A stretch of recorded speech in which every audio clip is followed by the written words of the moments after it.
And now, the general weather around Alaska. Well, it looks like we've got a pretty quiet weekend coming up, so we'll start off looking at the satellite imagery here, and we can see a weak system here pushing clouds into the southwest coast here, and some clouds spreading northward in toward the Seward Peninsula throughout the day today, and rain extending down across the Alaska Peninsula, showers to the eastern Aleutians. Then not much out here to the west, a weak trough and some loose clouds for the western Aleutians. And a system dropping southeastward, another one out of the Russian Far East, much like this one did. Now be coming down, eventually hitting the Pribilof Islands, a little bit of light rain.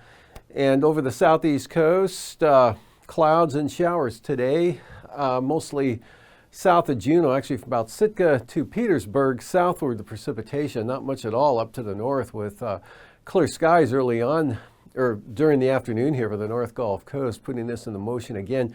You can see the clouds kind of lifting northward there, but all the precipitation central and southern southeast coast with Petersburg and Klawock had two of the heavier rainfall amounts today at about a third of an inch or so.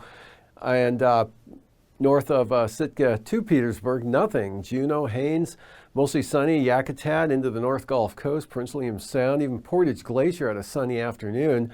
And that down across the Kenai Peninsula into southern Cook Inlet. Very nice conditions with sunshine breaking out over Kodiak Island. Otherwise, some breaks in the interior as well.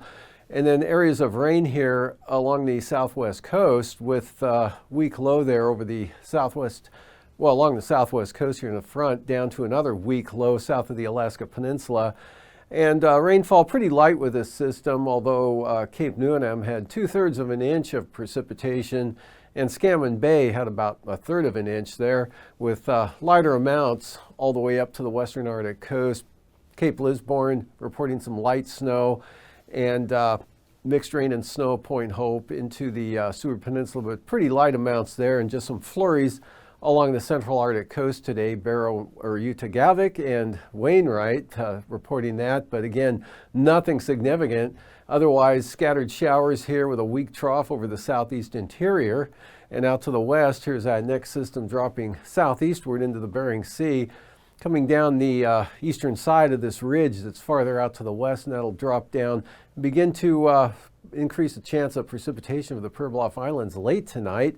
Fair over the Aleutians with light winds, a little breezy, but nothing very strong here for the Alaska Peninsula and eastern Aleutians.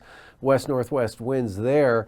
And again, this front not moving much, pushing eastward a little bit, so that'll push the rain shield up across Kodiak Island for some light rain there, and increasing chances of rain over southern Cook Inlet and the southern Kenai Peninsula late tonight. Periods of light rain for the southwest coast, not much different from what you saw today here, maybe a little farther inland than what it was, and some light mixed precipitation on the north side of that system with that trough up across the Seward Peninsula to the western Arctic coast. High pressure over the interior here, drying it out and increasing the clearing skies here over the central and east side there, all the way down into possibly the northern Copper River Basin. Should stay mostly cloudy for Cook Inlet, south central Alaska, as again, increasing moisture starts to come in from the southeast there in the form of a little bit of an increase in the clouds, and scattered isolated showers to the Panhandle as this weak trough keeps that threat in there. And for tomorrow, still a very weak trough in the area there, just can't seem to kick it out altogether. That'll create a few chances for some isolated shower activity at times tomorrow. Could see some sun breaks at other times. Big sun break here occurring over the northern and eastern interior, right on down to the Alaska Range into the Copper River Basin. Light winds and clear skies all the way up to just about the Arctic coast there. And this system pushing eastward here to the south, kind of hung up back here to the north, almost nearly stationary. That's going to keep the clouds and rain chances in here along the southwest coast. Definitely cloudy skies there. Maybe a few breaks for the Alaska Peninsula. This system continues slowly southeastward in toward, well, that'll bring some rain into the eastern or the central Aleutians, increasing the chances of rain for the eastern Aleutians. Periods of light rain, fog, drizzle, IFR flying conditions for the Pribilofs, and high pressure back out to the west. So let's see what that leads to on Sunday.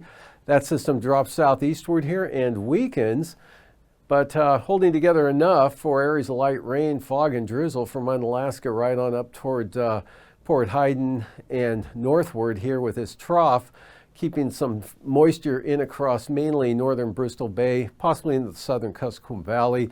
Showers eastward there as this thing kind of lifts northward here a little bit, in increasing south and southeast flow. So look for increasing clouds here, south central Alaska. Best chance of some light precipitation would be western Prince William Sound, southern Kenai Peninsula, westward there in toward Seldovia and Homer, then across southern Cook Inlet, Augustine Island, Iliamna, and again into northern Bristol Bay. Very nice conditions over the central and northern part of the state, even out to the west here, just a few clouds toward Kotzebue. So light winds, mostly sunny skies, definitely dry conditions and light winds, light wind conditions, and still some isolated shower chances for the Panhandle, but nothing significant. A very weak system down by the Queen Charlotte Islands, and that's about it. Out to the west, we just got this breaking up occluded front pushing into the northern Bering Sea there. That will stay west of the Pribilof Islands, and then drier conditions back beyond that. For the lows tonight, in the 20s for the Brooks Range, down into the northern interior valleys here, actually 20s all the way down in toward Tanana, upper Yukon Valley, and a little milder here for the Seward Peninsula than what you saw this morning. Lows mostly in the lower 30s, mid-30s for St. Lawrence Island, upper 30s for the Pribilofs, 40s for the Aleutians, and 30s all the way down. Could see 32 down toward Talkeetna. Tomorrow morning, upper 20s Copper River Basin, otherwise 30s and lower 40s. Kenai Peninsula, Cook Inlet area, and the 40s for the southeast coast. And the highs on Saturday, 50s for the Panhandle, 50 to 55 here southern Alaska, upper 40s to lower 50s in the Tanana Valley, mostly in the 40s, mid-40s out to the west here, and 30s for the Brooks Range to the Arctic coast, 45 to maybe 50 here for the Aleutians.